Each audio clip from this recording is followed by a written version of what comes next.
Good morning. How is everybody doing today? We are in the day that governs the moon, and I'm just getting everything aligned to the best of my ability. Um, Good morning. Good morning. Who's there? Say hello. Identify yourself if you like. Kendall, let me just see, just checking out the degrees of what's going on with the moon today.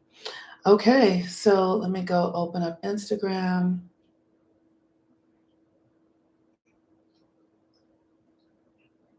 Let me make sure that they updated the software on the iPhone. And so now I'm just constantly in the place of trying to figure out what I'm doing. For a minute, that'll be there. Oh, hey, Renika, how you doing? Grand Rising, my darling. All right, so we are still in the dark of the moon. Renika, we are in the clearing moon right now. You know what that means. I don't really talk about that stuff out so much, but you know what I mean. Um, and today is the day that the moon governs, and the moon is um, they actually say that the moon is a satellite. Like I said, I come across a lot of really interesting, weird science, maybe conspiracy theorist things as I study and history and astrology. And they say that the moon is a satellite and that the moon was placed there. And that, it's not like all the other planets. And so it orbits the earth, and that's all that the moon does. All the moon does is orbit the earth, and I don't want to say it like all that it does, but it orbits the earth, but it also reflects the light of the sun. And the thing that's so fascinating about the moon and the dance between the moon and the moon and the sun's relationship, is that the moon is the feminine and the sun is the masculine. So the dance between the moon and the sun is very similar to that between the feminine and the masculine, even here on the earth realm. And so, for instance, um, when the moon travels, like, so the feminine does not sit still. The moon is constantly going, constantly looking to connect with other planets and other aspects and other angles. So the feminine is constantly on the move and constantly, like, um looking for deeper connections, right? That's the feminine energy, and moves through the dark, moves through the shadows, moves through the inner world, right? So it's not necessarily an external thing that the moon is doing. Like, she's moving through the internal world and connecting to the depths of aspects of planets and everything that is within herself. And then the sun is external, and the sun brings the light, and the light penetrates the moon, the interior power of the moon, and lights up the darkness. And the moon, as the moon reflects the light of the sun, so the light comes, and then the moon brings the light to the nighttime, right? And the same is true for the dance between a man and a woman. A man, his light, the ejaculate is the light. It brings forth the light, and then the woman takes that light into her, and that energy, because it's just energy, that's all it is, and she can produce a human being if that is what she decides to do. Or she produces light, so she can create energy in the world. She can do for her family, do for the world, because of the energy that she has taken on from the sun, right? The sun is also like the SON, the SUN. And so, when you are in relationship to a masculine being, that masculine being is someone's son. You see all these memes that are really funny. These look like, I'm looking for somebody's son, but it really is the sun, the sacred energetic exchange. Absolutely, absolutely. And so we are mimicking the dance between the moon and the sun in the cosmos. And the thing that I feel that is so important for the feminine to get, those of us who embody feminine energy, just because you're a woman does not mean that you are holding feminine energy. We all have different configurations of masculine and feminine within us, and your astrology will let you know what those configurations are, and how you choose to express them is your choice. But the thing that's so important is that the moon keeps moving. She does not grow no grass under her feet. And that is the thing that the feminine, as women, we are so geared towards, like, I need the one. I want to have somebody for the rest of my life. And I'm not saying that that's not a valuable thing. I'm just saying that it is important to really understand your makeup so that you can be in alignment and authentic to your makeup. And some feminine energy needs to keep moving, needs to, right? And so the thing is, so the moon, she moves all, she touches every planet and every sign every month. And then, you know, at various times in the month, she is in a different relationship to the sun. So when the new moon is happening, she is in a conjunction with the sun. So they are in the same spot. They are in, like I look at that as like she's going to the gas station and she's getting her gas tank filled, right? So she's gonna go and get her some light. That's what she's doing. She's gonna get her some light. But then she's gonna keep right on moving. And then a week later, she is 1 week ahead of the sun in I think in a first, so the new moon. So then she's in a last quarter phase. So then she's supposed to take that energy that she got from the sun at the last quarter phase and then do something different with it. That energy is energizing her, and then she's going to make a new choice. Like, what's the next thing to do? I got this new money, I got this new energy, I got this new power. Now what am I going to do different with it? How am I going to invest it? How am I going to plan it in a way that gives me a new outcome? And then a week later, which is 2 weeks from the new moon, she is in opposition to the sun, which means that she, in opposition, it's like she got this energy from this aspect of her, and now it's like, what's the opposite of what it is that she experienced when she was connected to the sun? What is the opposite of that energy? See, she's still moving. She ain't holding on. She ain't going, oh, I want to be over there with you. She's like, let me keep going, right? So the opposite. And then 3 weeks later, she is in a first quarter phase where she is once again saying, what's new? What is the next thing for me to do? And so all of this is about how she is in relationship to the light, in relationship to the external, in relationship to the masculine. And so this is the moon work. This is how the energy of the feminine creates, by taking in the light and then doing various things with it. And it's a spiral, and it's a constant thing. And like I said, she does not let any grass grow under her feet. She is on the move. She is in a constant state of creation, of creating, and she is constantly understanding that the energy is there for her to create. So she is creating not just children, she's creating with her thoughts, with her feelings, her emotions, her choices, her intentions. And that's why it's important for us to really be focused through our intention, because we're getting this energy, this light. And when we are intentional with it, then we can create with it as we desire. And it's the thing that's also very significant is to understand, as a human being, as a woman, right? When you take in a man's light exchange, you are taking in his thoughts. Ejaculate is like seminal fluid that comes through the brain, that runs down the nervous system, and that goes through the scrotum and then comes out as ejaculate, right?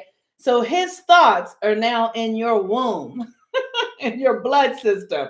Everything that he's thinking, feeling, desiring is in your blood system. So if you are a creative being, whether you're creating a human being, a child, or you're going to take on that energy, you're going to take on the frequency of that masculine's energy. It's going to run through your system. So that's why it's important to be mindful of who you're with so that you can, like I always say, okay, is this somebody who's going in the direction I'm going in?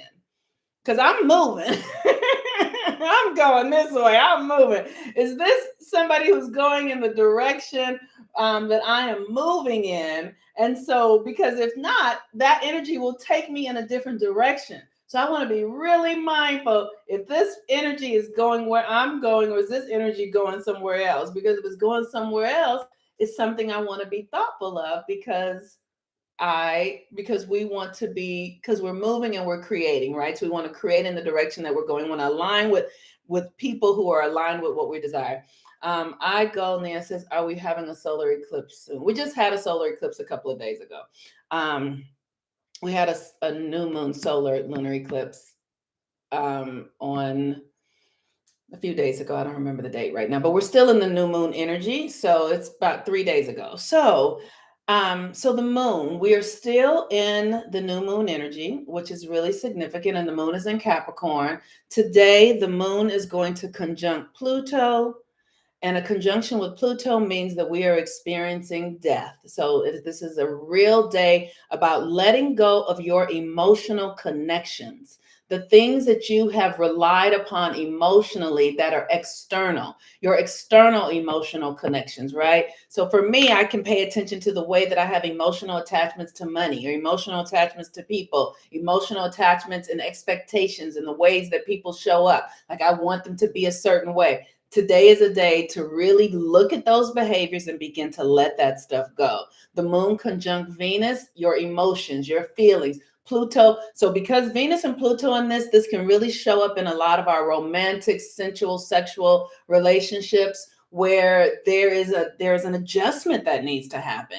There's something that's out of alignment. It's not fitting the way that it used to any longer. It's time to do something different. It's time to see, is it still valuable? Does it still work? And so I have the Venus in retrograde class because Venus is going into retrograde on the 19th of December, and this is going to be a really significant thing. So if you want to sign up for the pre-shadow class, we only have another week, but you can do the work to get yourself ready for, because we're letting go of the way we have patterned ourselves emotionally, right? So many of us, sometimes I hear people say they're afraid to be alone, right? That's like an attachment to some external person to be happy by yourself. The people pleasing, the codependence, all of those patterns and behaviors are energy ways that we're giving our energy away, ways that our energy is not really allowing to flow. The things that we do on our jobs with superiors, like giving people power as if they have power over us, and they do not have any power over us. But, the way that we wait on our elected officials to solve our problems, all of that is emotional power that we have been abdicating and giving to others. And as the Pluto moves through Capricorn, those systems come undone, those structures begin to break down. And as those structures begin to break down, you have to see where you have abandoned yourself, where you have been expecting and waiting for something outside of yourself to sort of soothe you and make you feel better. It's like this idea. I remember, as women, we are often told that we're going to have husbands to take care of us. And so we do a thing where we wait. We internally, in our inside self, are waiting, like holding ourselves back a little bit. I don't want to be too much. I remember when I used to think, oh, I don't want to fully give into my dreams and desires because I won't be able to meet a man who will think because I do this witchy woo stuff, and it wasn't really relatable. And so I would not really show up fully inside of myself because I didn't want to be too much or be too woo woo or be too scary. Those are ways that we are holding our emotional power. So how are you holding yourself back emotionally? And as Venus is moving through Capricorn and about to retrograde, we are literally looking at how we are holding ourselves up. And so also the moon will be in a sextile with Mars. Mars is currently And where is Mars? Mars is in Scorpio, and a moon and sextile with Mars is really asking us to go deeper towards our desires. What are your deepest desires? What do you really desire? And that can easily show up. That can easily show up as passion and sex and all of that. And maybe that's it. Maybe it's as simple as that. But look, our sexuality is, a lower frequency chakra, and there's nothing wrong with it. We need it. It serves. It's great, right? It does what it does, and we like it. But if you can bring the frequency up higher to ask, like, what's really underneath the need for sexual connection, like, what is it that you're really desiring? What are you really hungry for? What are you really passionate about? And as you do that, because the moon is also in a sextile with Neptune. And so it's like asking you to come to the higher frequencies of what those desires are. And then the moon in a trine with Uranus, that's been going on all, kind of for the last couple of days. And a moon in trine with Uranus is are you willing to take the new action? What's the new action that needs to be taken? And so it's not time to take a new action yet, but it is time to let things go. We are really in a for the next few days in a bit of a death cycle, letting go of things. And so with that, I encourage you to sign up for natal chart readings, new and full moon readings, if you're interested in the Venus in retrograde class, to really get yourself ready for the Venus retrograde. It's a pre-shadow, then it's the actual retrograde, and then it's a post-shadow. And so, like, one of the things that I have seen in this time is I have seen inside of me my sort of I've had attachments to the external reality, like addiction to approval from outside of myself, addiction to some sort of affirmation from something else, like looking for that. And so I've been reorganizing that energy and bringing everything inside of myself. Like, I am here for I'm going to focus on me. I'm going to stop focusing on the external things and looking to see who's listening. I'm just going to do the work, like focus on the work. And that's how I'm reprogramming my emotional power. So it's important for you to look to see what needs to happen. And then you can also book readings. I have Venus retrograde and Capricorn readings, and you can come book a reading with me, and I can tell you what are the ways that this is impacting you the most, and then offer you a ritual or so to help support you through this energy so that you can thrive. All right, you all. Peace and blessings. I am the Moon Mama. I love y'all so much. Have a beautiful moon day. Use this energy to really, the moon day is like really getting inside of yourself and feeling, the moon is about going into yourself, your childhood, your relationship to your mother, and that maternal patterning, and seeing what is outdated. What needs to be released, and what needs to be um, reformulated in a new way. Okay. And like being of service to yourself, like really serving yourself. This is about being in integrity. Like Capricorn is about integrity, and integrity is just about you. It's not about anything else. You know what your integrity is. It's yours. No one can determine what it is for you. All right. Peace and blessings. I'm the Moon Mama. Have a really wonderful day. I'll be here tomorrow.